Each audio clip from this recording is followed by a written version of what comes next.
The Office Week continues on Boob Tube Boys. I am Brian Vaughn. There are two more of us. Spencer Hendricks is one of those two. That's one of us? The third one, it's Van Lee. I am all of us. Oh, interesting. I think you've touched all of our lives, so in a way, yes, We're you all are Van. are we all part of the same entity sort of thing? I mean, think in the so. cosmic sense. Yeah. What is a podcast if not a shared entity between friends? At least in this case, this normally what we do on the podcast is we talk about a TV show from a while back that sucks. Well, we're not doing that right now. We're talking about a show from a while back that's pretty good. Yeah, this is from the 2000s. It's our annual, we pick a show and we each select an episode that we want to talk about. The Office, the American version, is the one we selected, and I chose first here with Season 2, Episode 22. It's Casino Night, the season finale, and the real culmination of the Pam-Jim romance. Well, for now, in the series, but it was a big moment in the show. It's a lot like when I picked the Chandler and Rachel episode in Friends. I think series-wise, It's the exact same sort of point, the Right. inflection point of where their show wanted that relationship to go. This one affected me more. What are you talking about? I think you could swap Chandler in the show and it'd be just fine. He could go in the British version because he's mean. Chandler is mean. He is. That's part of the character, to be fair.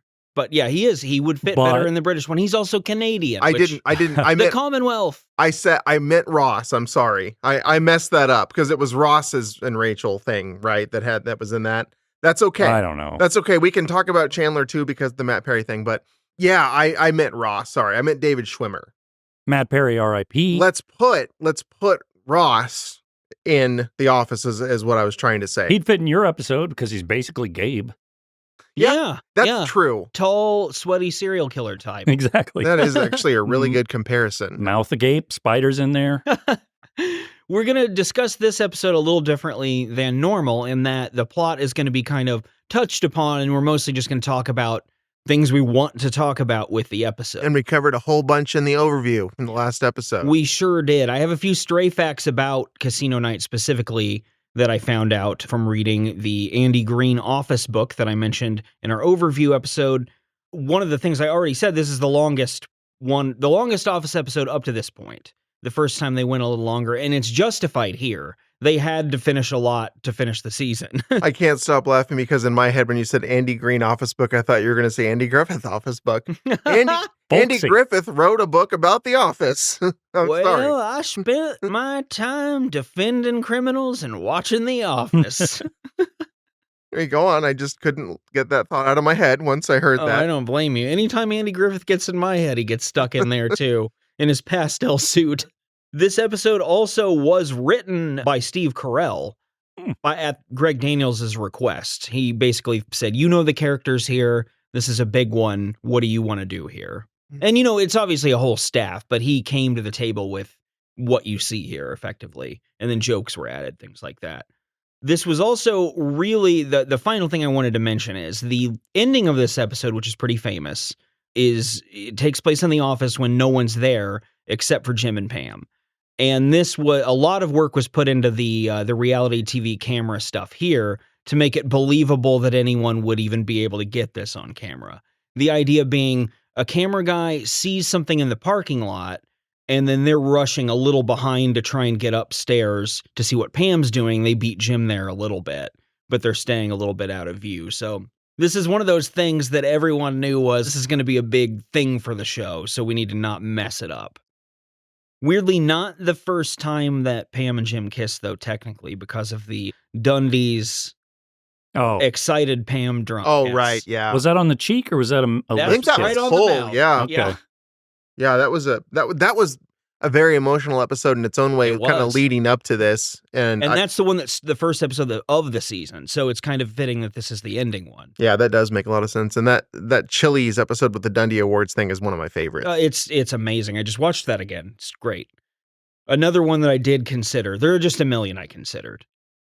This episode starts out with the premise that the Scranton branch of Dunder Mifflin is holding a charity casino night in the warehouse, and they do this every year. The Office does this a lot, especially early. It establishes its own history by implying that this is an annual event and then talking about its own history throughout the episode. It works really well.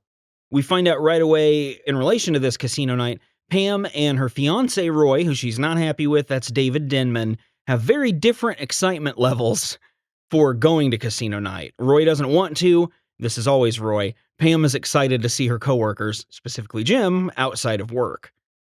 Dwight's thing is that he's Michael's sidekick mostly in this episode. He walks in right away up top wearing an old-timey tuxedo, showing that he takes this event very seriously, but then we sort of find out the history of that whole thing.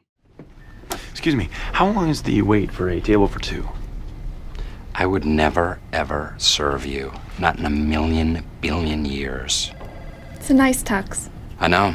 It belonged to my grandfather. He was buried in it, so... family heirloom. Great Dwight moment. Fits the character really well. Good joke. I love Dwight jokes that are just brushed past, like it's a normal thing to say. Also, just the fact that they had to tell Jim that if I were really someone who served people, I would not do my job with you because I hate you. Use it. Yeah, and in this scenario, he wouldn't even know Jim either. But presumably, it's great. This leads to one of the cold open Jim pranks, which is saying he has mind control, and Pam moves a coat rack with an umbrella.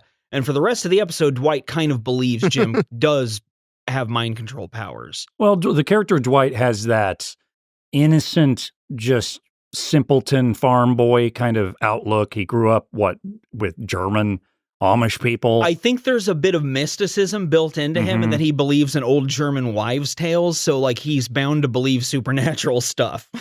And one thing that really does give me joy, checking back on these early season episodes, is seeing how characters who do become super fleshed out later in the series act unlike their characters. Yeah. Like, for example, the whole time the mind control stuff is going on, both Phyllis and Stanley are in the background watching this and like infatuated with what's happening. Neither of those characters would give a shit by season 5. Especially Stanley. Yeah. He really doesn't give a fuck. He'd be doing his crossword. I was going to say, I actually think Phyllis blankly staring on is about right.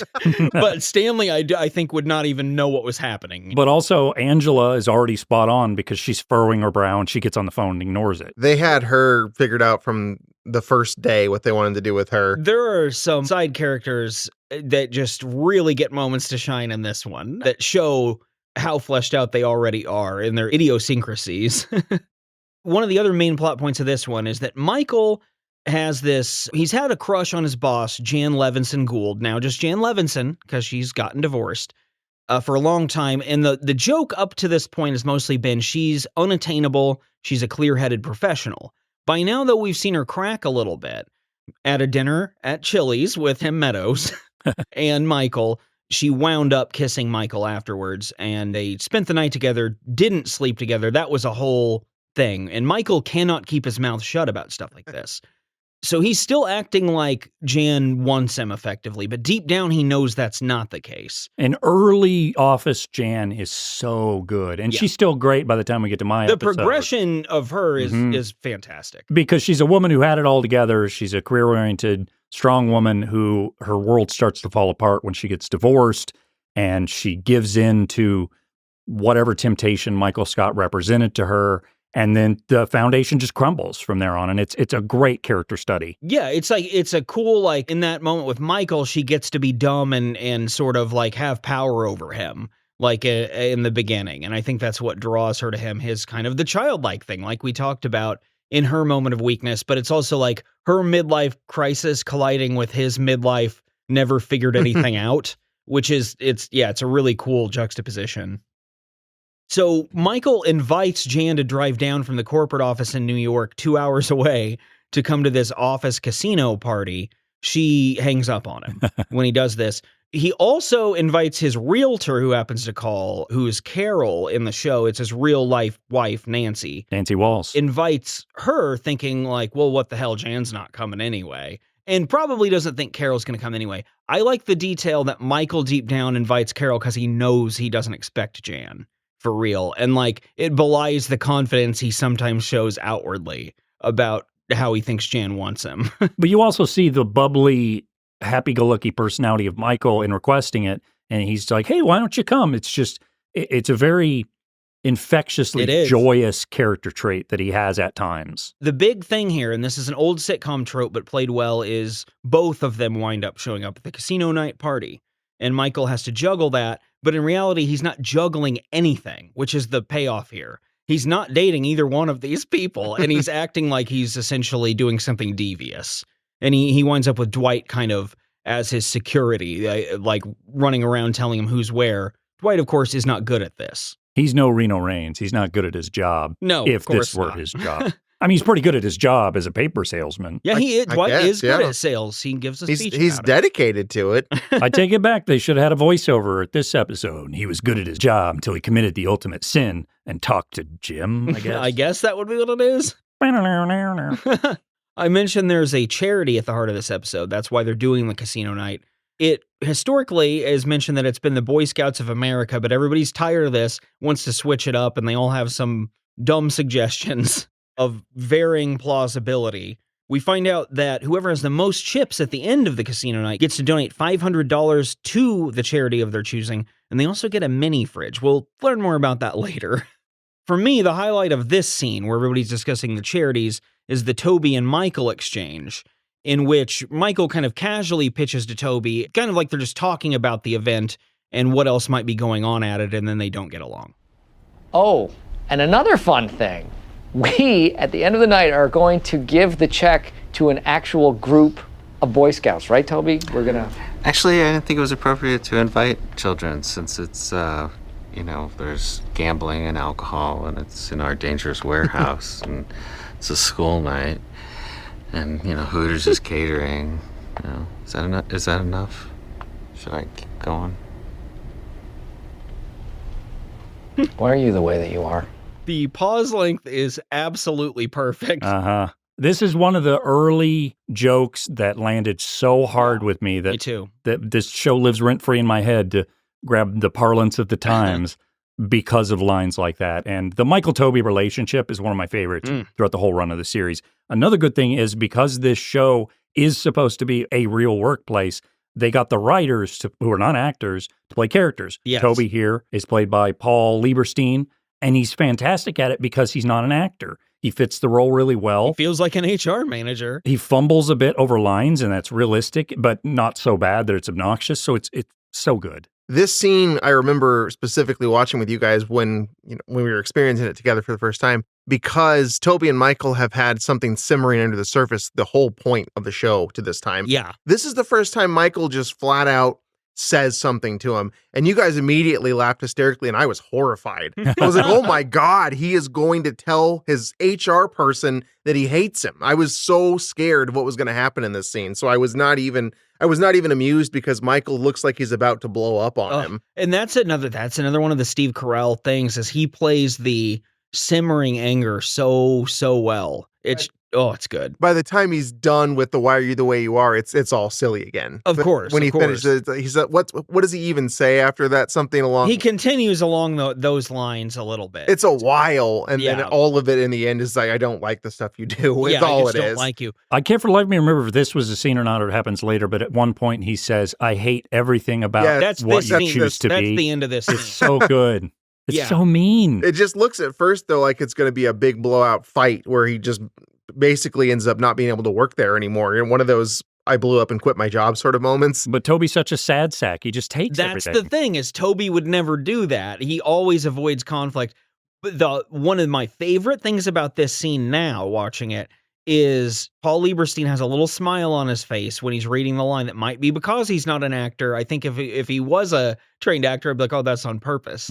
But he has a little smile that feels like Toby being like, here's all the reasons why what you're suggesting is stupid, Michael, and I'm actually going to relish this for a little bit. And it feels like the one time Toby's been, when he says, should I go on? Yeah. Up to this point, Toby also hasn't really been sassy. It's been Michael just being an ass for no reason because he hates the idea of HR as a wannabe edgy comedian. But this is the first time Toby gets sassy, and Michael's response is to almost threaten him. Oh, it's great.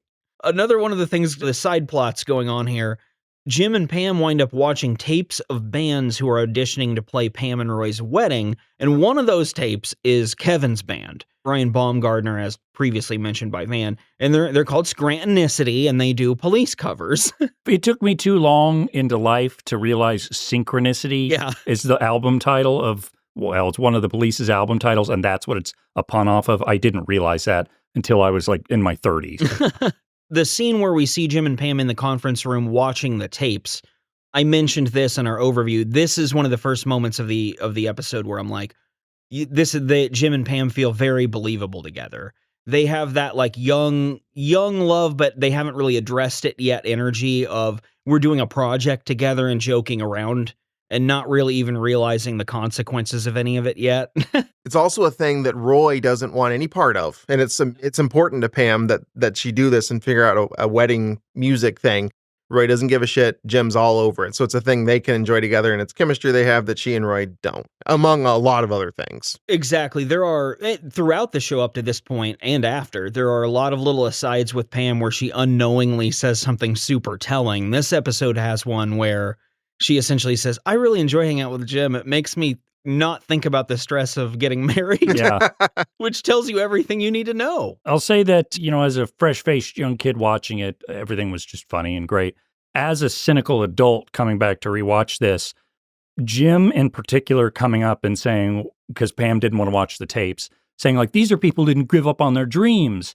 You got to give them the respect to watch it. That's obviously not what he means. He means let's make fun of these. Yes. And I think back then I could have said or rationalized in my head, he does at least mean somewhat well. I don't think he does, because I think the character of Jim is someone who would now see someone who's chasing their creative passions and not working at the paper company and shit all over. He's the guy that lets Michael fall into that koi pond later. Yeah. And that is part of him that we talked about. He's a little bit smug. He thinks he's a little better than everyone. He really does. And that's part of the consequence of him being sort of, I guess, ambitious, but not feeling enough self-confidence to go for anything. And his character arc, they do touch on the fact that, he kind of realizes at some point that he feels like he's wasted his life at his company. They do touch on that. But by the end of the series, they made him perfectly happy being there. And that's okay. I guess that's wholesome. I didn't like the way they presented it.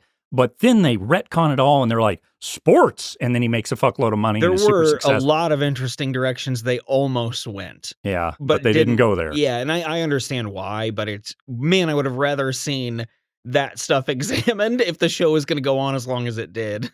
We talked about this in the overview a bit too, but there's another very briefly touched upon side plot is that Daryl, played by Craig Robinson, and he's always funny in this show, he teaches Michael a lot of basically fake black slang. Because it's so good. Michael constantly believes he's on the cutting edge of every single culture. So, of course, we've got stuff like Fleece It Out and Dink and Flicka.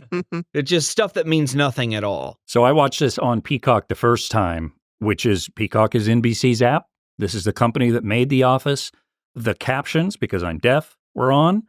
And Daryl says, Fleece It Out, Go and Mach 5. I forgot about that. Dink and Flicka. However, the closed captioning got them all right, except instead of Go and Mach 5, because he says Go and Mach 5, it captioned as Gormac 5.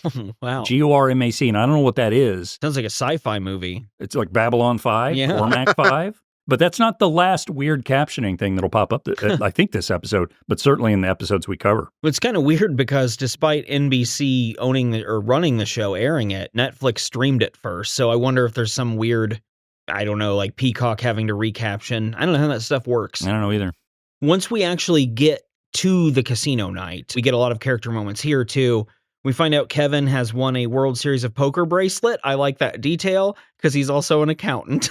Well, he says, I won the deuce to 7 draw. So what is deuce to 7? These what does this are mean? very weird games for people who've played way too much poker. And all of a sudden, like, you play like low hand wins and the weird stuff. Best hand is 2 through 7, straights don't count, things like that. Okay. Yeah, just these really weird things. So the idea is he's probably, and I think it comes up on other occasions, he's a bit of a compulsive gambler. Oh, yeah. That's a character arc for him. So he knows how to play all these games. He's clearly been good at it. I love the scene where, because this is all people poker is one of those things, if you were to play it with all novices, no strategy works. Nothing's going on. So like the detail here is perfect that Phyllis beats him in the hand and is like, I've got all clovers, which I love the detail there too. They use all the poker table scenes and craps tables, other things at the casino night to kind of show character relationships where they are at this point in the show. And I think that's a really cool use. We see Jim and Pam. Pam takes out Jim in the tournament. It's a very flirty moment. Mhm. They're just eyeballing each other ridiculous. We see Toby take out Michael on, again, the most character accurate thing I've ever seen, which is firsthand going all in, thinking the psychology of just doing that means everyone should fold. And being a big baby when Toby calls him and wins. Yeah, and I love the Toby call of just being like, oh, sure, whatever. It's so I have perfect. good cards. Why not? These are the characters. It's just I like how they used these scenes to do that. I think I like the Kevin losing the most. Yeah. And I'm going to get in trouble for saying this because I don't think the world's best poker players are as good as they think they are. Poker is such a luck-based game. Van doesn't believe in stats. No, I understand their stats. I understand their strategy, but it's still 80% luck. It's so There's much a lot of luck, like any game like that. And that's fine. Yeah. Except the people who think they're good at Yes. poker don't Well, say and that. Kevin There's no luck. actually- I'm good. Kevin actually doesn't. He just gets hurt that he lost Yeah. to Phyllis Yeah. and is like, I'm bad at poker. Yeah. Like he seems genuinely like he's questioning himself because Phyllis is like, oh, look, I won. I actually read it with a sense of like contentness, like the way with Kevin's face, because he just kind of has that easy smile there of like, I suck. And I think that is a pretty accurate representation of someone who's actually good at poker in a situation like this. Of just being like, if you are surprised at getting knocked out by Phyllis and you're a Sure. good poker player, you're not a good poker player. Well, That's going to happen. there's a lot of little things throughout the show, at least the early ones, where Kevin, obviously a big bumbling doofus, but is really good at some things, like Yeah. like the basketball episode where he swishes shot after shot after shot Isn't that they that left like in. the cold out? Yeah, because he didn't play, because obviously Michael would see him and be like, oh, he'll be bad. Yeah, and he's awesome. Yeah, there's lots of little touches like that with Kevin where you don't realize it, but he's really good at a thing. And It's even the idiot band. savant. Right. Yeah. There's also a Kevin Angela moment earlier in season 2 that I still quote out of context all the time, where it's the Office Olympics episode where Kevin says, sometimes we play see how many M&Ms you can fit in your mouth. And You Angela play says, that you game?" play that really coldly. And I still say that sometimes to people for no reason. I mentioned a craps table. There's also a great character scene with Dwight and Angela at the craps table where Dwight wins a craps roll, gets excited, and he kisses Angela on the cheek. She slaps him in the face, and as she turns to the camera, we see a little smile creep on her face. It's like 5 seconds, and it tells you so much about them. We mentioned the duality of Kevin, sort of being an idiot savant. Angela has a little bit of that, too, of being so uptight and pent up, and then just sometimes unable to control her shit.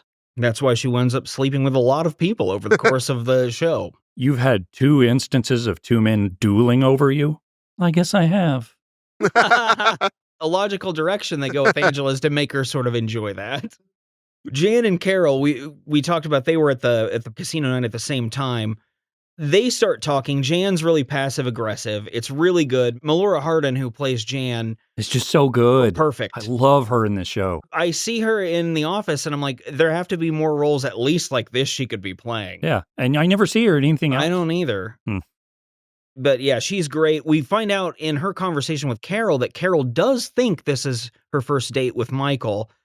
And Jan is visibly frustrated by this. We pretty quickly learn that Jan didn't book a hotel and she was planning on staying with Michael. She doesn't say this explicitly, but she winds up out in the parking lot smoking a cigarette, and now is basically when we launch into what I call the nighttime feels portion of the episode, where part of it's outside. This has a lot of that, like, I don't know, rush of fleeting time stuff, the rest of this episode. Jan is out there smoking and lamenting, probably thinking, what am I doing? When Jim walks up and says, hey, and Jan gets kind of sloppy right away and kind of bemoans, like, why did I do anything with Michael? Why did I drive down here to do anything with Michael? Jim, for his part, is like, I don't know. I laughed at Jim being like, why did you do that? I didn't remember this going into watching this again, but we, through this conversation, find out Jim has already talked to Jan about transferring to the Stamford branch. Yeah, and I think the only other hint of it was a few episodes prior where Jim saw a job spot for Dwight. And he was like, maybe we can send Dwight there. And Pam says something like, well, shouldn't you? You should, this pays try and better. improve. You're better than Dwight. And then Jim took it the wrong way and was like, oh, I can't believe you don't love me. And then stormed off. She wants better things for me. I hate her.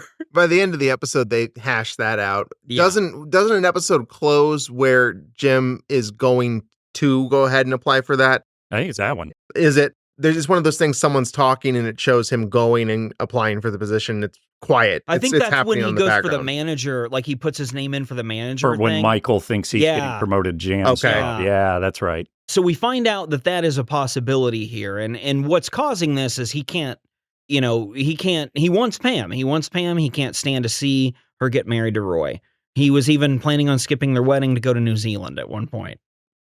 Before we get into more serious elements of the show, Creed wins the mini fridge and the money for the charity of his choice, which is the soup kitchen he eats at. How did he get all these chips? Well, let's hear his explanation. Oh, I steal things all the time. It's just something I do. I stopped carrying a long time ago. You should see how many supplies I've taken from this place. Honestly, I love stealing things. Creed was just an old man for like the first season and a little bit of season 2. And then when they started to develop his character, he quickly became my absolute favorite. Yeah, you guys were immediately buying that when And they he started was peddling that. Not a guy that was supposed to ever have speaking lines. He was supposed to be an extra. He knew someone. Phyllis was that way too. They weren't ever supposed to have speaking lines, and they just became actors in the show who had very prominent storylines. And the dude himself, Creed Bratton, I think is his actual name. It is. He's wild. He's played guitar at like Woodstock. Yeah. They added a lot of his real life detail into the show and interspersed it with him being eccentric. He came across very likable in that book. Very grateful for getting the opportunity and very fun. Shall we say. He seems like he would be fun to hang out with. And there was a little bit of a behind-the-scenes thing from season 1 when Michael is trying to come up with a reward, I guess, for the office, and he calls to ask about an elevator into a cave or something. The person on the other line of the phone is Creed. He was not supposed to speak. That's awesome. A big SAG-AFTRA thing, is once you have a speaking line, you get so many more rights. Yes. And he was not supposed to for a while. He did that, and it wasn't supposed to happen. It got under the books. Everything turned out okay, but that was a big turning point for him in season 1. And this was a big Greg Daniels imperative early, is I don't really want stars either. Other than Steve Carell, who had been on, when he was hired to do this, really just on The Daily Show and not posting it or anything as a correspondent. So beyond that, I don't think anyone in the cast was well known. And the appeal of having improv trained actors and people who aren't actors as part of the cast, I think was pretty wise on their part. And it later, when the cast becomes all actors essentially who are going to 11 all the time, it's too much. Oh, and by the way, the captions labeled Creed Braddon. Bob Van says the winner, Creed Bratton, Bratton. The caption says Braddon, Bradden. So another example of NBC's own company fucking up the captions. We need to get a hold of Peacock. I'll do just that. Mr. Peacock, fix your captions. Mrs. Peacock, haven't you played Clue? Also out in the parking lot, while Jim is talking to Jan, Roy is in his truck getting ready to leave. He's already booked Scrantonicity. He told Kevin this for the wedding. He says, whatever, I don't need to talk to Pam about shit. And he's in his truck. He says, I'm tired, I'm beat. I just want to go home. And Pam says, hey, that's fine. She's standing by the driver's side. And right then, Jim walks up, done talking with Jan. It's all sequenced really well. And Roy drives off. Jim and Pam start to have what seems like a conversation. And where they both begin this conversation is so important. Pam is in a very good mood because Roy and her actually had a normal non-fight night. It didn't go smoothly. He's going home and now she can have fun by herself, like she wants with her friends. Jim is coming into this conversation after having a serious talk with Jan about transferring to Stanford and her missed romantic opportunity with Michael. And the actors' faces are just dead opposite. Jenna Fisher comes in very bubbly. John Krasinski is like flat-faced like someone died. It's so good. Very not Jim. Not at all. Scene. That's like, he never looks like that most of the rest of the show. And she's still in cutesy she mode. Thinks they're going to to joking. pick up where they left off. Yeah. right away, he's like, I got to tell you something, because he knows kind of like I'm going. So if I'm not going, I have to do this. And he tells her, he says, I'm in love with you. Pam's responses in series here are very realistic, which are things like, what are you doing? What do you expect me to say? And I can't, you have no idea. It's a lot of like excuses that she's making. Yes, excuses she's making, and we know why, but she's not saying it. One of the things the show does really well here is not have her spell everything out. Again, like we know, if you've watched the show, you know exactly where they both stand. And you know people like this. Yes, 100%. It's really well done. She doesn't say, tellingly, she doesn't say, I don't see you that way. Not at all, not ever. You know, the more I was thinking about it, I was going to mention the art thing. I've made jokes out where Pam is an artist. She's very good at drawing. And they have little tidbits where they hint that she could do something with it. And then she never does. And I do like that in a sense of that's realistic. But also it felt at times like they just dropped it. They just quit that plot It did, point. because at a certain point it gave Pam with like no interior life when she was done at art school. But she was nothing. Yeah, and then she became a Jim type schemer of like, how do I make up a position at the office? Yeah. Things like that didn't feel very Pam-like. We talked about the Beach Day episode in our overview and how that's a big moment for Pam kind of saying stuff out loud. Well, this is kind of why she needed to get there, is she didn't even know how to express any of it, and somehow was unprepared for this possibility, which says a lot about Pam's character too. Yeah, she's definitely a person who we have friends like this who just don't want to think about that. And she was never going to bring it up. She's engaged, and that would be wrong. And I think much like Ryan assumed Jim's never going on a trip to New Zealand, Pam's like, Jim's not saying anything. Maybe she's not thinking that in the front of her brain, but in the back of her head, that's there. So yeah, this is a really, really good scene. It ends with both of them walking off, trying to act polite in again, very realistic. They both go rigid and formal, just kind of like, okay. It's very upsetting. It's the same thing if you get in a fight with someone and you're not actually mad at them anymore or whatever, but you're thinking about too many things at once and you can't act normal. And you're like, I need a little time to pass before we can get back to it. Right after this, we pan back up to the office, and this is the hidden camera shot I mentioned earlier. And Pam's on the phone to her mom, and before Jim walks into the scene, we again only hear Pam's side, but we know what's coming back, which is she's talked to her mom about this. So again, this is something she has feelings for Jim, and she's even told her mom. Jim walks in, she hangs up. The two of them share a very passionate kiss, and then the episode just ends. And that's where it is. And you can tell from the kiss, it's a very mutual thing. Like she grabs the back of his head. You're supposed to definitely not know what happens after this, which is why when season 3 begins and Pam has chosen Roy and Jim moved, when I was watching at the time, I was like, very like, oh God, more than anything, because like, I was like, what do you do with Jim at this point? Even though of course I wanted to see them together, but it's more realistic in a sense. I think this was definitely the way to go. Watching this with fresh eyes back then, I wholeheartedly agree with everything you said. Beat for beat, that's exactly how I experienced it. I'm too cynical now. I've seen this series too many times. I don't like any of this. I genuinely don't, because yes, Pam and Jim should be together, but Pam is still doing the engaged to Roy thing. Jim does not need to be kissing her. That is a bad thing. That is not a good thing that Jim just kissed her there. She's an idiot because she needs to see what's in front of her and take care of business. She needs to do what she needs to do. Jim is an asshole for basically playing homewrecker here, even though, again, we're supposed to know the characters should get together. I don't like that as an excuse, and I really don't like this anymore. This is partly because, again, the characters become such vapid, horrible people towards the end of the run, but I didn't like this. Contrary to that, I think the messiness of it is much more effective. I think realistic in a few senses. I think in the storytelling too, it gives more layers to it than if this was clean and they were both single at this point. There would be no reason for them not to be together. My problem with it is they're still presented as the good guys.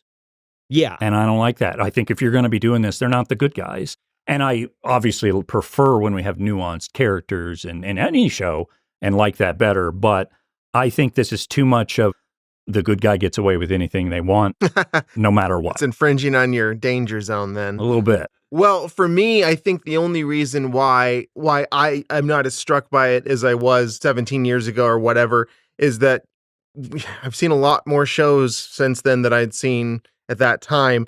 I've seen plenty of will they, won't they, and they do. I've seen that many times. So it's not as special to me after seeing the characters. And this thing that they do with Pam and Jim is not unique. I think I felt like it was when I was that age, and I was like, oh my God, I'm invested. They have to make this work. I don't feel that way now at all. So I do see that this is a pretty cliche storyline between them. No, it's what every evolution of this will they, won't they thing would be, which is to which generation it felt more significant. And I think it did for our generation because this time you don't have a laugh track or people going, ooh, when they kiss. You know, there is that sense of voyeurism. I think that it felt more a more modern take on this sort of thing, which is, and I think because our generation is more used to naturalistic acting too. Like if you watch a sitcom from the 70s or 80s, the will they, won't they feels really goofy.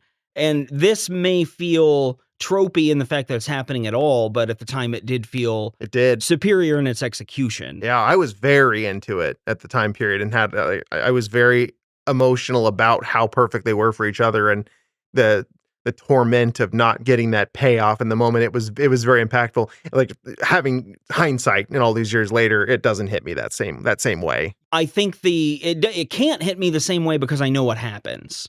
That's a big part of it too. I think that there would be a lot to be said. This is every show for ending in 5 years. And you end the show with them maybe getting together after 5 years. What about, here's an idea for you guys. What about where they end up making it work as friends and Roy stops being an asshole, gets his shit together and is good to Pam and they're fine together? How about that?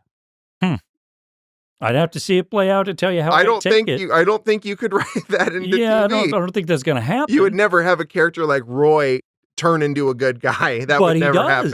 He does. By the end of the series. Okay, I guess I didn't know that. He invites Pam and Jim to his wedding, to this new woman, and he plays piano. He's a millionaire because he started this successful business. In that case, maybe they should have maybe it should have been like Jim and Pam got together and like, I think we're better as friends. And then it doesn't work. And she's like, Roy's kind of looking pretty hot right now. I would have been like, what is this? This is not a thing that I've seen in a TV show. I think I can tell you exactly my thoughts on the Pam-Jim relationship by saying this.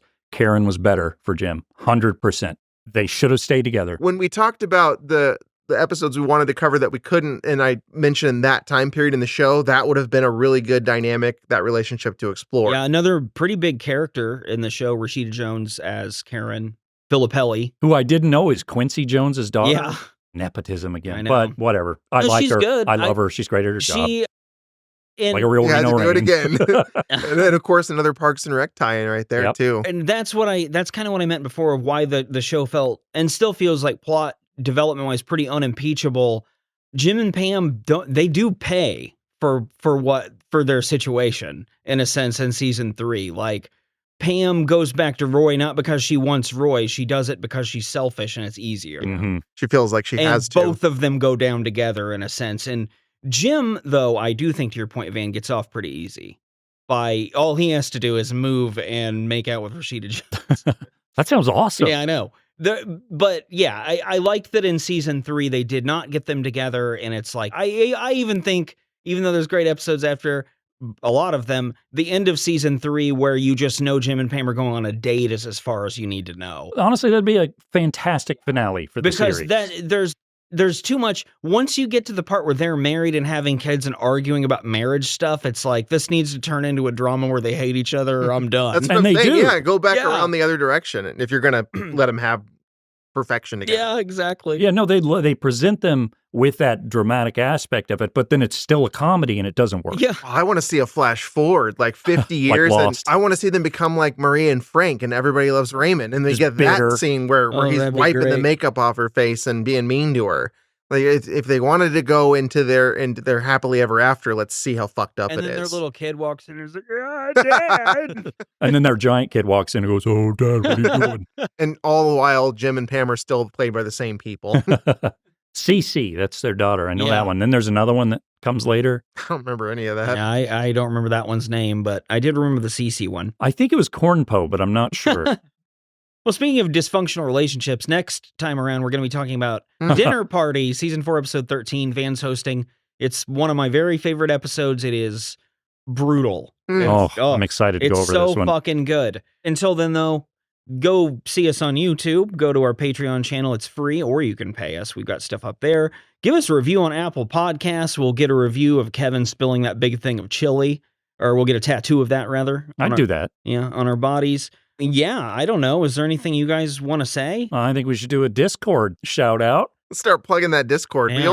We only have one person in there besides us. And to be honest, Discord is a fantastic way to communicate with people. And so Despite if you want to join name it, implying a sense of Discord. but yeah, definitely join in. We can it's fight free though to join. if you want to. If you want to come in there and argue with us, we can do that I'll too. battle. We'll I do will whatever. Yeah, follow me on Goodreads. I don't give a shit. Loud Guitar Brian. The Discord should be on bootuinc.com. There'll be a big logo. Just click on it. You can join. And then Goodreads. And you can then do it if you YouTube, want. And then everything else. We're going to end this episode by all kissing together, and then the credits will roll.